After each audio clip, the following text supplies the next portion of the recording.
just me and my legacy. Doctor Doom is about to enter the Marvel Cinematic Universe, a character whose presence was never even hinted at in the MCU until now, and currently, the directors of Avengers Doomsday, the Russo brothers, are saying that Doomsday is connected to the ending of Endgame. They are reportedly bringing Robert Downey Jr. into this role, which means there has to be some connection where Doom was already part of this universe, and we fans never knew. This video is all about that. 5 crazy possibilities through which Doctor Doom could have already been a part of the Marvel Cinematic Universe, shocking the fans. 1. The Illuminati chair theory, Earth 838. We saw the Illuminati and Doctor Strange in the Multiverse of Madness, where fans noticed an empty chair among the members. Some believed it belonged to an Asgardian representative, since every faction had a leader present, except Asgard. They speculated that the chair was meant for Thor, especially since early concept art for the movie showed Baldur the Brave. Along with that,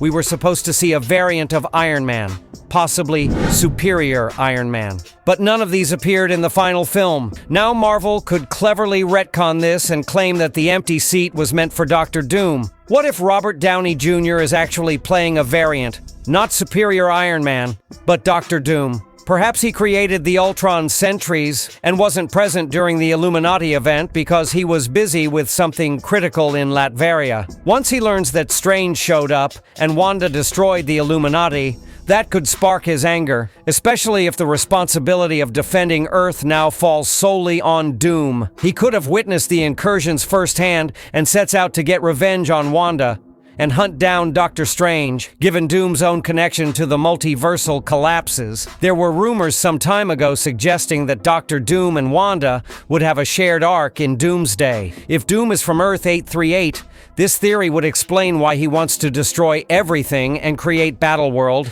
because he failed to save his own Earth. 2. The Endgame connection theory. The Russo brothers once said in an interview with The Times that Avengers Doomsday connects directly to Tony Stark's sacrifice in Endgame. Now think, why did Tony die in Endgame? You might say it was because he snapped to save the universe, but think a little deeper. Doctor Strange had already set this up. He told Tony that out of 14 million possibilities, there was only one where they could win. He even gave the Time Stone to Thanos to protect Tony. After the snap, Strange was turned to dust, but Tony survived. Later, Tony built the time-traveling device and tried to fix everything. When Strange returned, he signaled to Tony that this was the one winning possibility, and Tony sacrificed himself. But Strange had more control over that event than Tony did. He once saved Earth from Dormammu by trapping him in a time loop, so why didn't he trap Thanos the same way, or reverse the snap to inspire the Eternals? It wasn't necessary for Tony to die, unless Strange saw something else in those 14 million futures, something even more dangerous than the snap. Tony becoming Doctor Doom. That's why Strange let him sacrifice himself, so he could die a hero and not live long enough to become a villain. Now imagine a universe where Tony didn't snap, someone else did, and Tony survived the Battle of Earth. He would eventually become that universe's Doom, a man who believed he alone saved the world. With his advanced tech corrupting him, he'd destroy his own Earth and then attempt to reshape the multiverse in his own image. 3.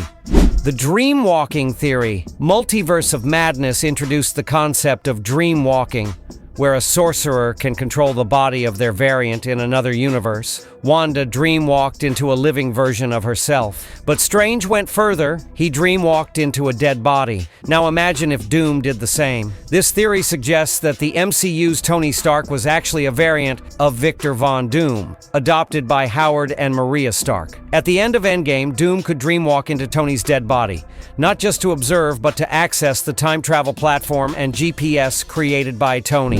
In the comics, Doom starts his journey to stop incursions using time travel tech. So when incursions threatened his own universe, he dreamwalked into the MCU to obtain that tech. Tony's body was damaged, so Doom installed his own armor on it, making it functional. That explains the facial damage after the snap. It could match Doom's disfigured comic book look. 4.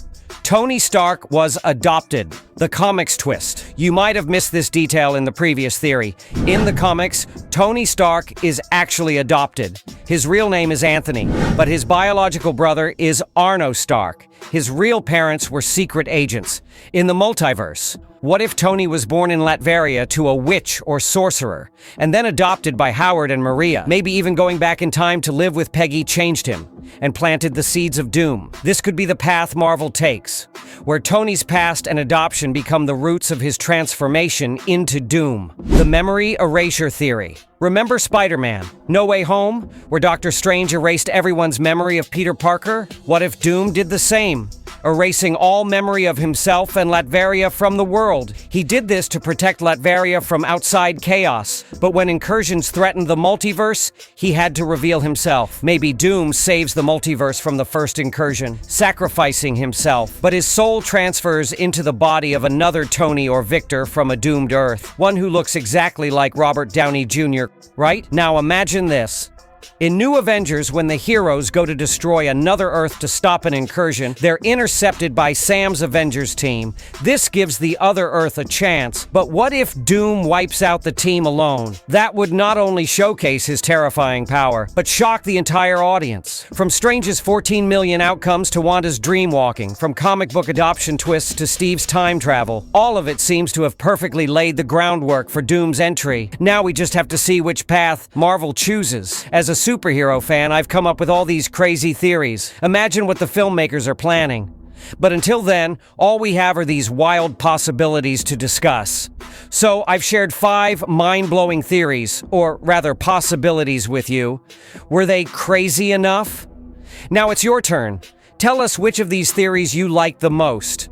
Which one would you tweak or expand to make even better? Do you have a killer Doctor Doom theory of your own? The comment section is all yours. Speak your mind. If you like this video, don't forget to hit the like button and subscribe to the channel.